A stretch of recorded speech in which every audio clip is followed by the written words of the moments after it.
Hola chicos, Ciencias Naturales 22.5. Las aguas subterráneas, bajo tierra. Dice, o bien porque el terreno sea permeable, es decir, que permite, imperme, no permite, impermeable, o bien porque presenta grietas y roturas, parte del agua procedente de la lluvia se filtra. No pensemos que automáticamente, bueno, salvo en las ciudades donde está todo asfaltado, que hemos puesto nosotros una capa impermeable, que luego la hemos conducido por las redes de aguas pluviales, pluviales, que se llaman, y las desembocamos, pues, o para su limpieza o al mar. Antiguamente estas aguas residuales las aguas residuales de las casas empezaron a juntarse con las aguas pluviales, todo iba a la misma cloaca. Hoy ya no, las ciudades, las que tienen presupuesto y valores firmes de lo que significa la limpieza y el mantenimiento del agua, pues establecen dos redes.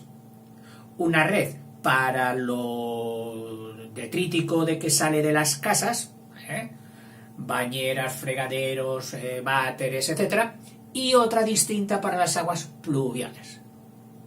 Con esta de las aguas pluviales, incluso hay ciudades que han hecho depósitos, si es una ciudad que está en un declive y se pueden recoger aguas pluviales, han hecho grandes depósitos que luego son utilizados para regar las plantas sin tener que depurarlas hasta un extremo como para las aguas potables, que son las que nosotros podemos beber. Bien, primera digresión, líbrenos Dios.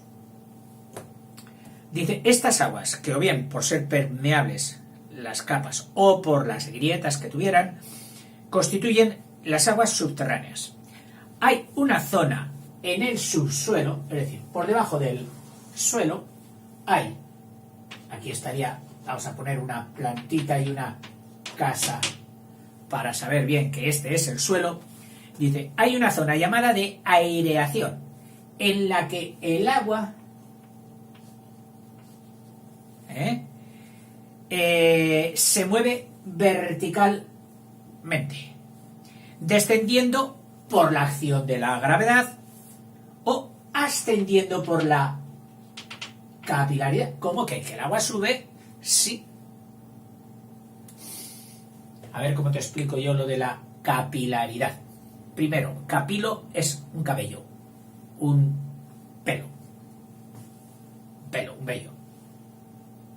Alude a que si por un conducto tan estrecho, tan finito como un pelo, tú lo metes en un recipiente con agua,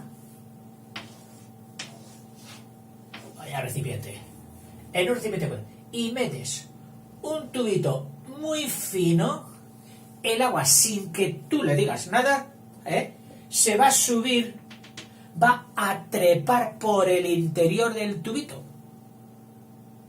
porque hay una fuerza del agua a mojar una pared.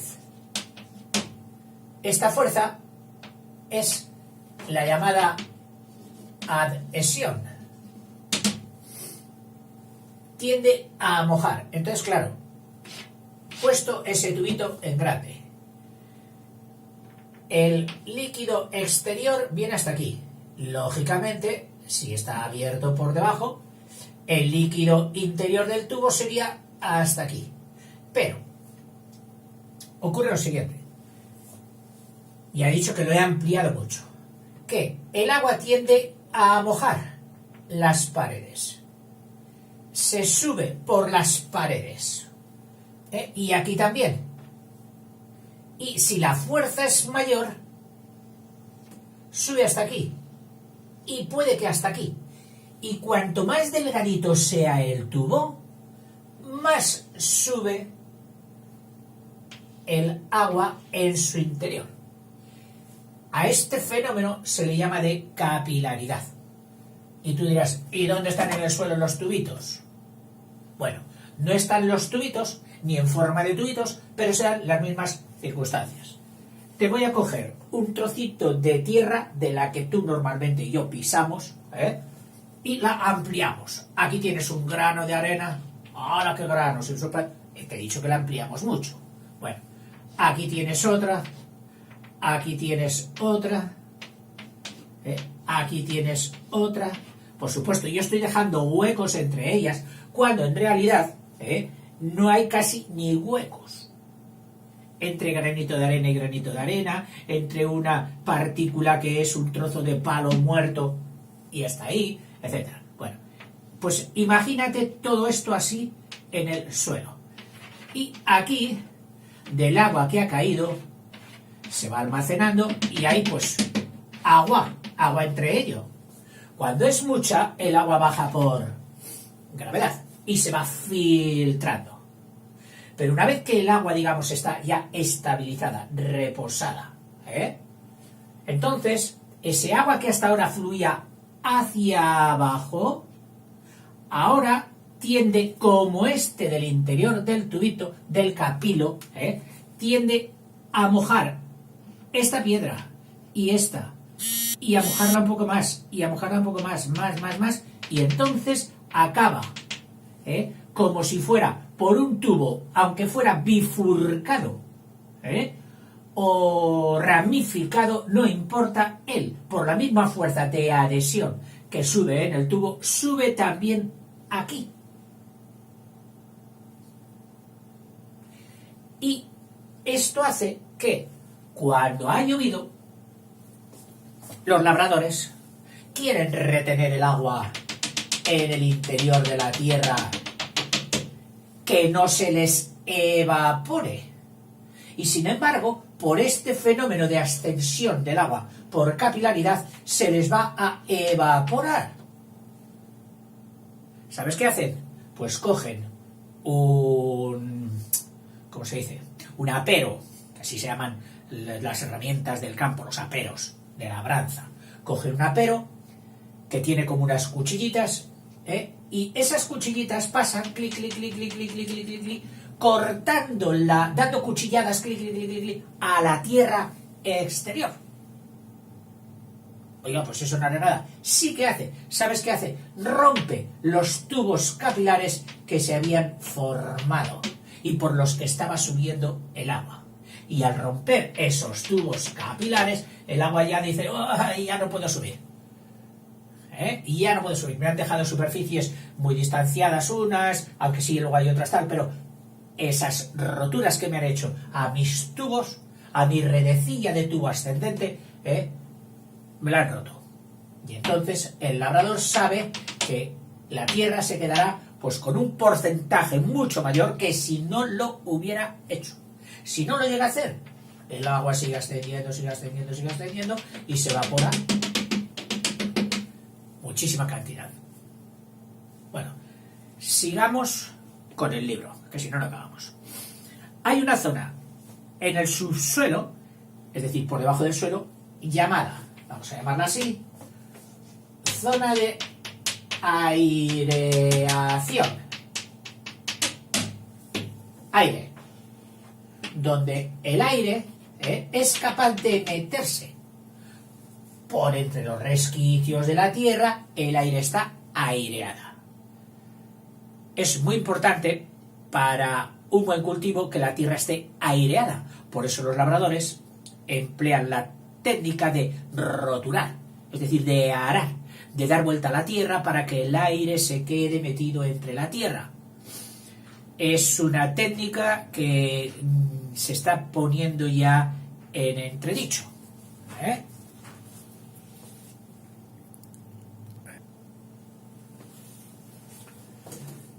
Perdón por la interrupción. Seguimos. Esta zona de aireación dice en la que el agua se mueve verticalmente y sube por capilaridad. Esta zona no está totalmente saturada de agua. Es decir, cabría más agua Saturar, una cosa es cuando ya has llegado al límite de lo posible de ese fenómeno. Pero aquí no se ha llegado al límite. O sea, no está saturada. Podría contener todavía más agua. Lógicamente estamos hablando ya no en plena precipitación, que estaría el agua bajando, sino, qué sé yo, al cabo de un día de haber llovido.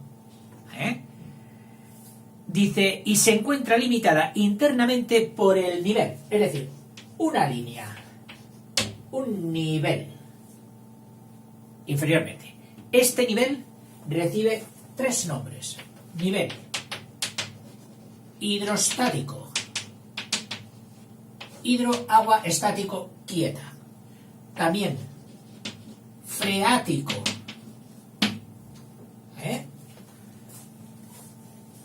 o piezométrico.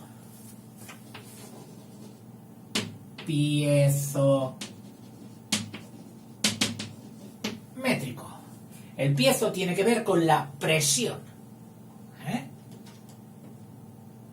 Y métrico es que hay una altura que es medible. Nivel hidrostático, freático o piezométrico.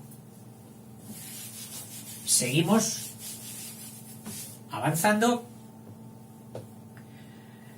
Que no es una línea horizontal, no, sino que presenta las ondulaciones del terreno. Es decir, si el terreno aquí, cosa muy normal, fuera así, pues entonces este nivel hidrostático pues viene a hacer una cosa así, lo acompaña, aunque suavizadas. Es decir, si aquí hay un saliente, pues aquí no significa que haya este otro saliente, está pues suavizadas en nivel hidrostático, freático o piezométrico. Y acusa variaciones estacionales. Es decir, en periodo de lluvias, este, por ejemplo, sería su nivel.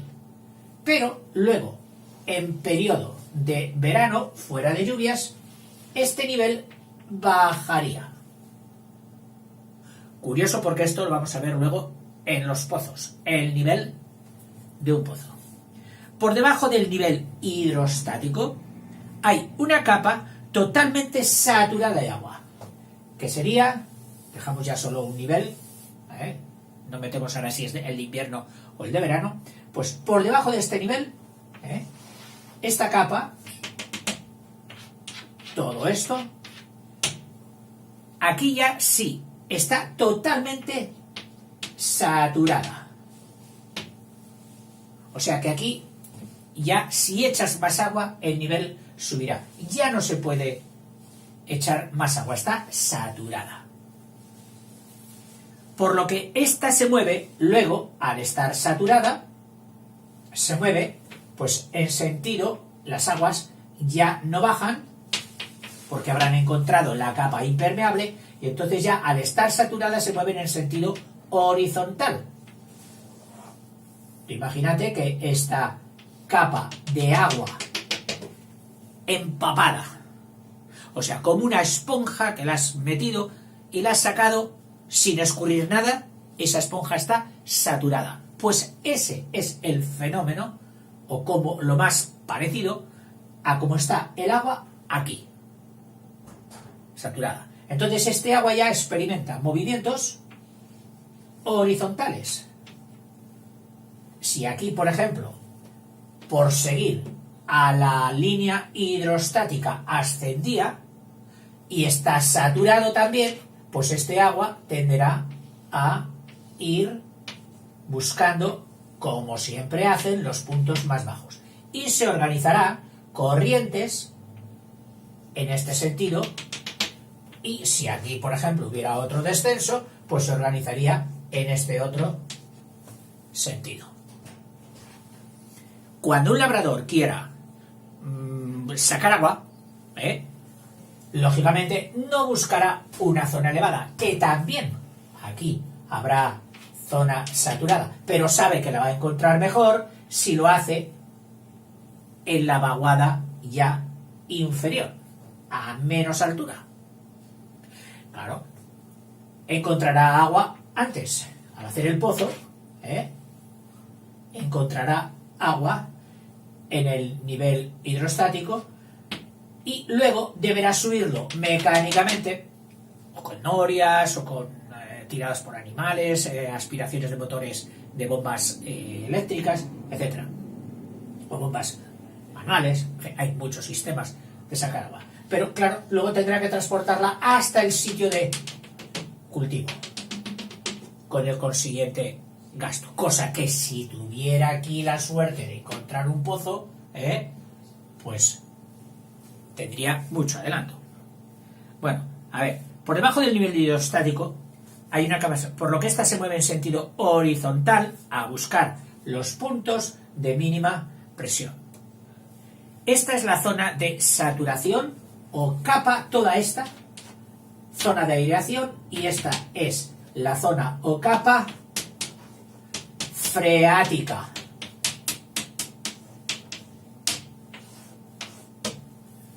Zona freática. Y entre ambas, el nivel o línea hidrostático, freático o piezométrico. La capa freática, esta zona, capa freática, tiene por debajo una zona de estancación. Zona de estancación. Es decir, ¿qué hace? Hace de fondo de estanque, que normalmente será un conjunto de rocas como permeables, no se colaría el agua, de rocas impermeables. Y ahora vamos a ver los casos concretos que se dan con estas aguas, que son los manantiales, fuentes, pozos, etc.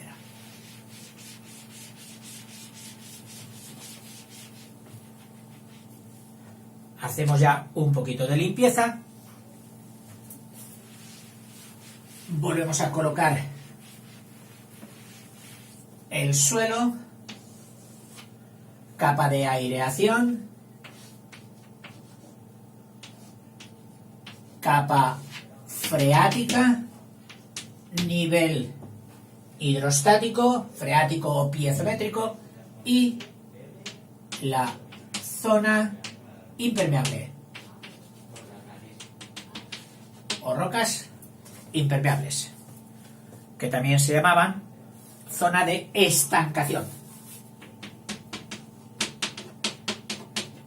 Estancación. Repetimos: suelo, zona de aireación, nivel hidrostático, zona freática y zona de estancación o impermeable. Aquí no está saturada de agua, podría meterse más. Si esto se saturase de agua, entonces el agua lo tendríamos prácticamente en la misma superficie. Oiga, eso es un lago o un río. Perfecto. Significa que cuando hay una corriente de agua visible es porque ya está llena la zona de aireación y la zona freática. Y hay quien dice que a veces las corrientes que van por las zonas freáticas, que se mueven también horizontalmente buscando los puntos de mínima presión, pues pueden llevar más agua que el regatillo que parece que lleva el río. Incluso este río, en un momento determinado, ¡puf!, sobrepasa el nivel de su zona, y se queda sin agua en la superficie, pero sigue fluyendo por aquí, de forma que cuando seguimos avanzando por el cauce de ese río, sin agua, sin mojarnos, con pies, con zapatos, llega un momento en que empieza a brotar el agua otra vez. ¿Y por qué? Porque la zona estanca, la zona por la que no puede pasar el río, le va marcando las diversas profundidades Y cuando esta zona sube en el terreno, entonces, cuando esta zona que venía por aquí, viene una roca aquí, sube, entonces el agua pasa aquí, y no tiene más remedio que, para seguir las corrientes de la zona freática, el agua vuelve a salir. Y tenemos río otra vez. Más charcos, menos charcos, un poco de corriente, otra vez nos hemos quedado sin río. Y así va entrando el agua y saliendo por los relieves de las zonas de estancación. Cuando el nivel freático aflora en superficie, cuando este nivel freático, que es lo que te voy a decir, aparecen fuentes. ¡Hombre, mira, una fuente! ¡Uy, qué bien! Vamos a ponerlo de una forma así un poquito más visible. Imaginemos que el terreno bajaba así, y la zona estanca viene aquí. Entonces no le deja más remedio, está cortado, no le deja más remedio a las zonas freáticas que salir a la superficie. Y aquí tendremos la fuente. Estaba saturada y sale. O manantiales, lagos, pozos, etc. Así se originan fuentes de ladera, como sería esta, que da directamente a la capa freática cortada por el talud de la montaña, el corte que la montaña, la erosión, ha hecho. O un valle, o un valle. Aquí, en el valle, pues ha salido la fuente, o aquí, o aquí, o aquí. ¿Por qué? Porque aquí ya está la roca impermeable y entonces no ha habido más remedio que el agua salir aquí. Mira, una fuente.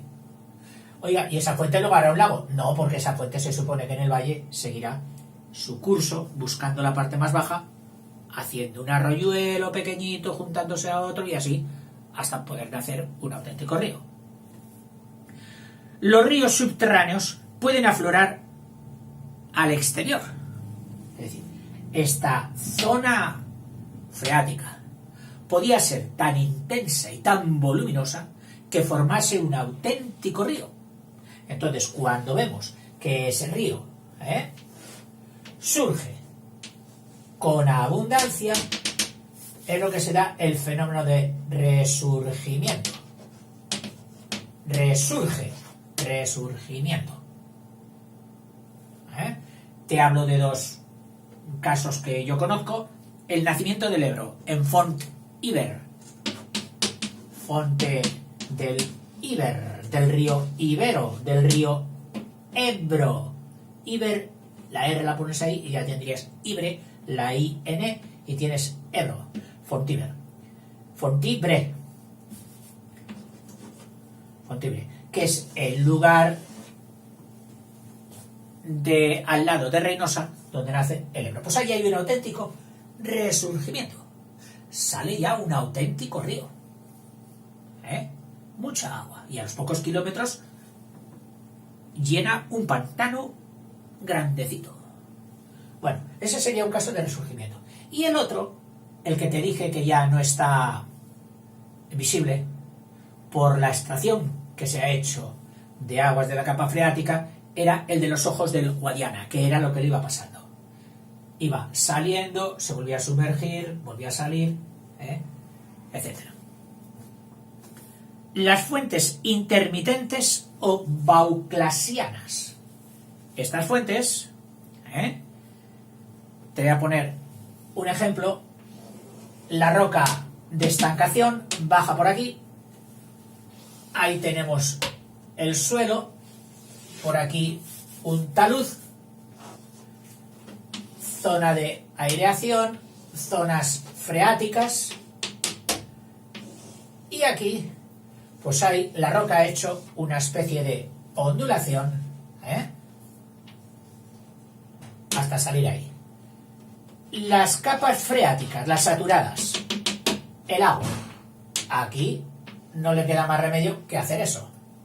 Es decir, hace lo que es un auténtico depósito. Cuando este depósito, por aportaciones, y tiene una salida por aquí. Cuando este depósito sube de nivel, la fuente da agua. Si no hay aportación y este depósito se queda con la misma agua y constante, la fuente deja de dar agua. Estas fuentes, que dependen de un depósito interior de la Tierra, se las llama fuentes vauclusianas.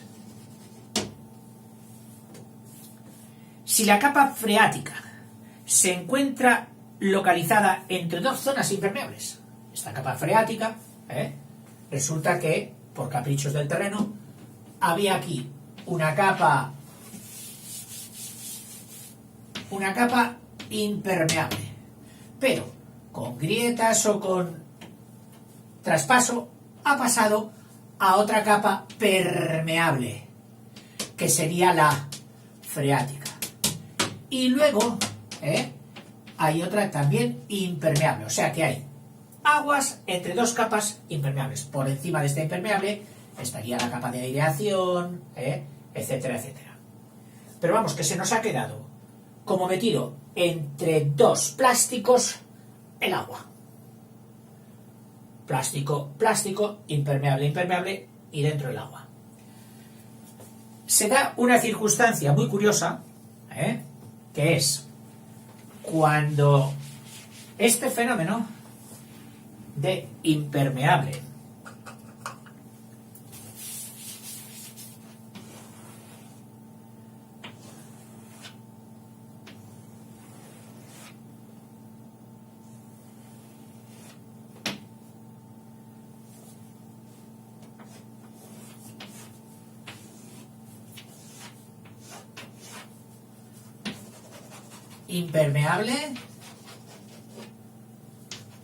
impermeable.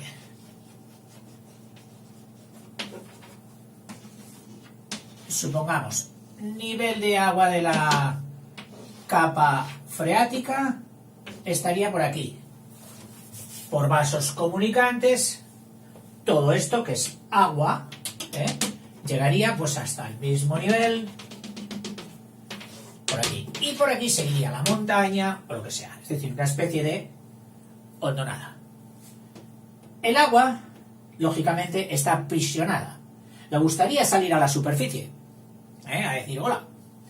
Pero no puede porque esta capa es impermeable. Pero ha habido un señor que dice, oye, voy a hacer un pozo aquí.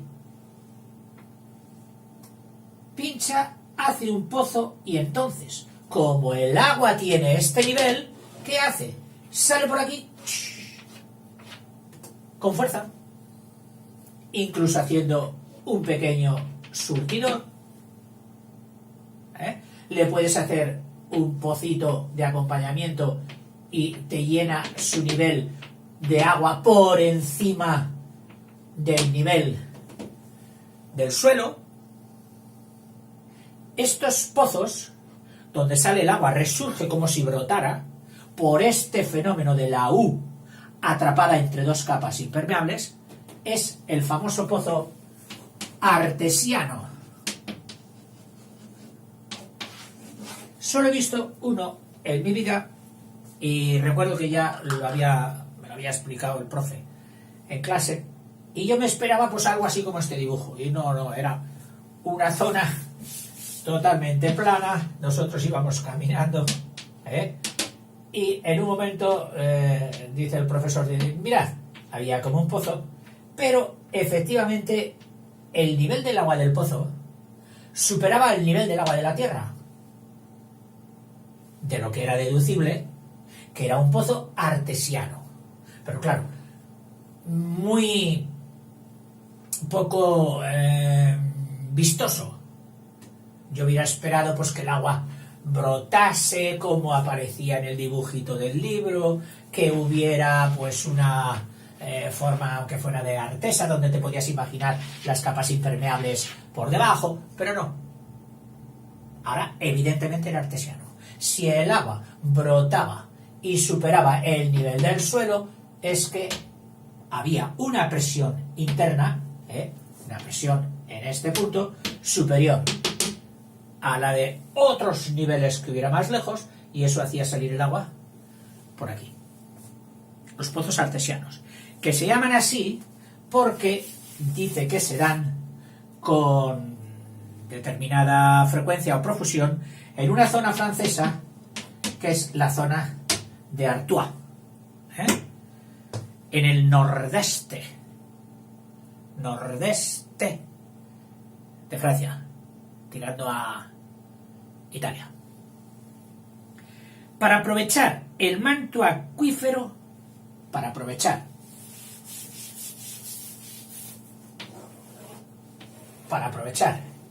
las zonas de agua, para aprovechar este agua subterránea, que es el manto acuífero, se perforan pozos verticales. Hoy han hecho un pozo, extrayéndose el agua por bombeo mecánico, succionando con muchos sistemas. O se colocan galerías, si el agua freática, por ejemplo, en una zona descendente, tendríamos la zona de aireación, zona freática e impermeable. Entonces, a veces lo que hacen los labradores y la gente de campo es decir, oye, como la ladera sube, yo voy a buscar el agua. Hago una galería.